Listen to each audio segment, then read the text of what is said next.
সে নিজে বলেছে, হুজুর আমি সুস্থ ছিলাম, একদিন নুরু পাগলার সঙ্গে বেয়াদবি করেছিলাম, এরপর থেকে আমার এমন শারীরিক সমস্যা, এত ডাক্তারের ওষুধ খাই কিন্তু কামার কিছু অলৌকিক কাজ লোকে বলতো, আমার এগুলো আমি সাক্ষী দিচ্ছি না, মানে আমার কখনো যাচাই বাছাই করে দেখার সুযোগ হয়নি। লোকে বলতো অনেক রোগে বা অনেক সমস্যায় তার কাছে গেলে সে আসলেই ফুটু দিলে বা বিভিন্ন তদবির করলে এগুলো সুস্থ হয়ে যেত। আবার সুস্থ মানুষকেও সে চাইলে অসুস্থ করে দিচ্ছে বাংলাদেশে।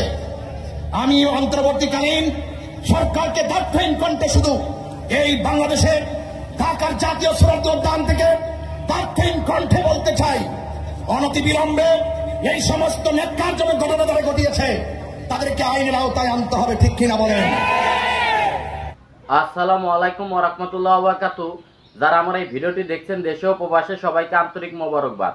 দর্শক শ্রোতা, রাজবাড়ী গোলন্দা উপজেলায় নুরাল পাগলার যে ঘটনা ঘটেছে, মর্মান্তিক ঘটনা, সবাই তীব্র নিন্দা ও প্রতিবাদ জানিয়েছে। তবে এই বিষয় নিয়ে বাংলাদেশের একজন কওমি আলেম আলী হাসান ওসামা সাহেব এই নুরাল পাগলার কিছু অলৌকিক ঘটনা বর্ণনা করেছেন।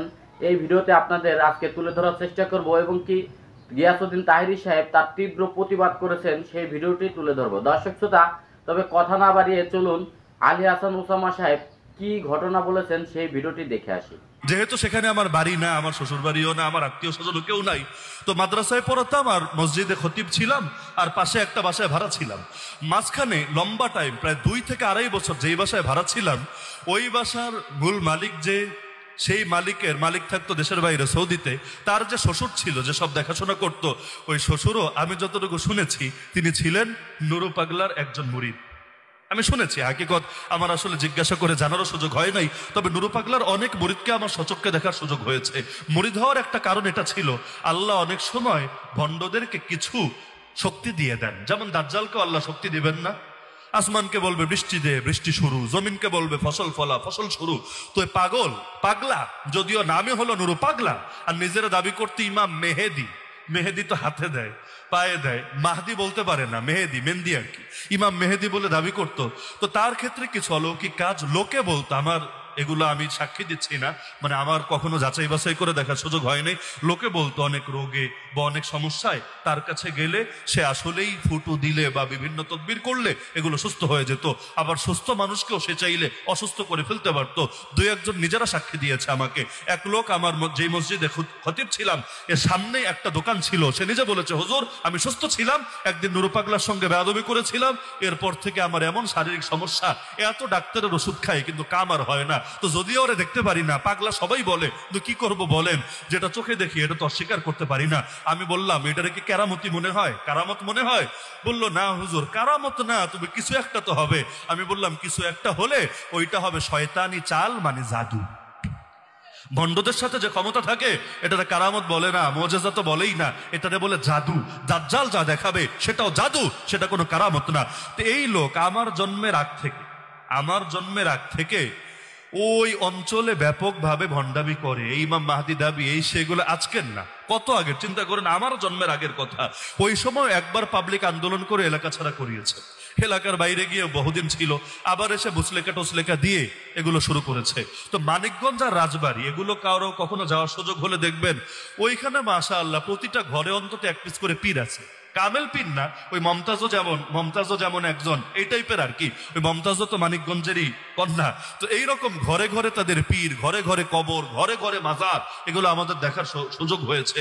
এমনকি যখন মার্কাজুদ্দোয়ায় পড়তাম, হযরতপুর কেরানীগঞ্জ, সেখানে তো দেখতাম মরেছে যেই রুমে, কবরও সেই রুমে, মানে রুম থেকেও বের করবেন, ওই রুমই তার মাজার, ওই রুমই তার রওজা, ওই রুমই তার সব। তো এই নুরু পাগলা নিজের জীবদ্দশায় কাবা শরীফ বানিয়েছে। নাউযুবিল্লাহি মিন যালিক। কাবা শরীফ কি মক্কায়, না কাবা শরীফ রাজবাড়ী গোয়ালন্দে?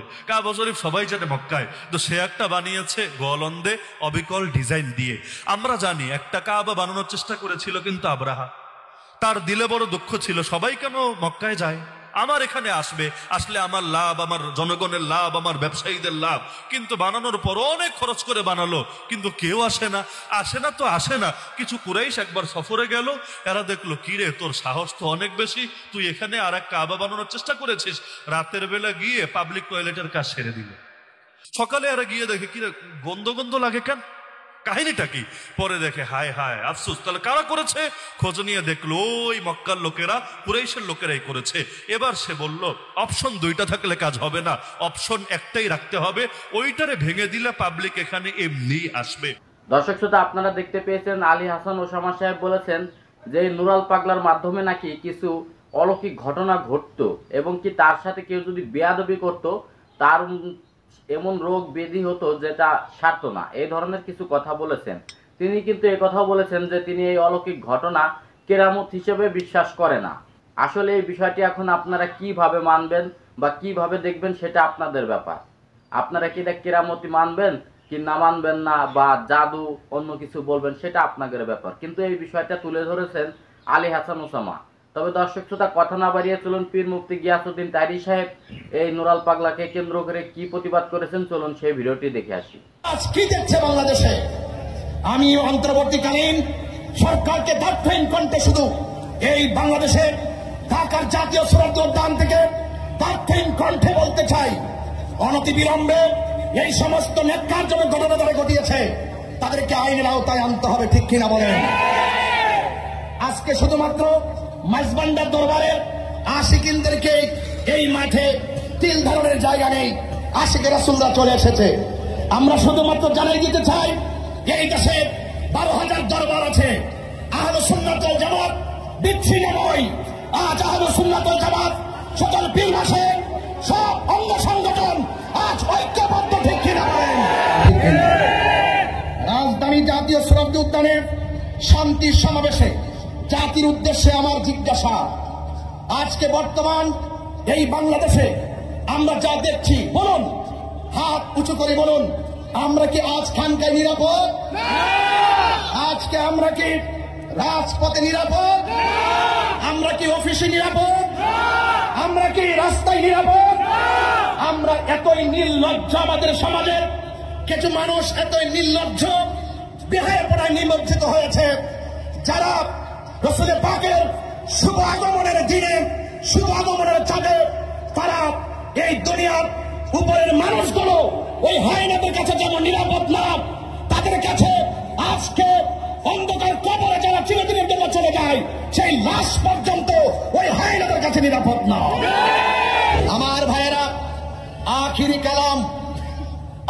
কালাম আমি সরকার প্রধানকে আন্তরিকভাবে বলে দিতে চাই, যেই কোনো মানুষ অন্যায় করলে সেই বিচারের হকদার হলো আল্লাহ। কথা বলেন, ঠিক কিনা? কে জান্নাতি হবে, বিচার ফয়সাল হবে আসমানে, ফয়সাল হবে আখিরাতে। কিন্তু যারা এই মৃত লাশকে উপরে তুলে আঘাত করে আগুন দিয়ে পোড়ায়, এরা কখনো সভ্য জাতি হতে পারে না। এরা বর্বর জাতি হিসেবে বারবার বিবেচিত হয়েছে। আমি মনে করি বিগত দিনে, গত 2024 5ই আগস্টের পরে আমাদের এই দেশে যেইভাবে আমাদের 90টি মাজার ভাঙচুর করা হয়েছে, ওই সময় যদি ওই ধর্মান্ধদের লাগাম টেনে দেওয়া হতো তাহলে আজকে কবরের লাশের গায়ে আগুন ধরাতে পারত না। কথা দর্শক শ্রোতা, আপনারা দেখতে পেয়েছেন গিয়াসউদ্দিন তাহেরী সাহেব এই নেককারজনক ঘটনাকে কেন্দ্র করে তীব্র প্রতিবাদ জানিয়েছেন। তবে আপনারা এই বিষয়টি বুঝতে পেরেছেন। দর্শক শ্রোতা, তবে আজকের এই ভিডিওটি এ পর্যন্তই। ভিডিওটি ভালো লাগলে অবশ্যই লাইক কমেন্ট শেয়ার করবেন এবং চ্যানেলটি সাবস্ক্রাইব করবেন। আল্লাহ হাফেজ।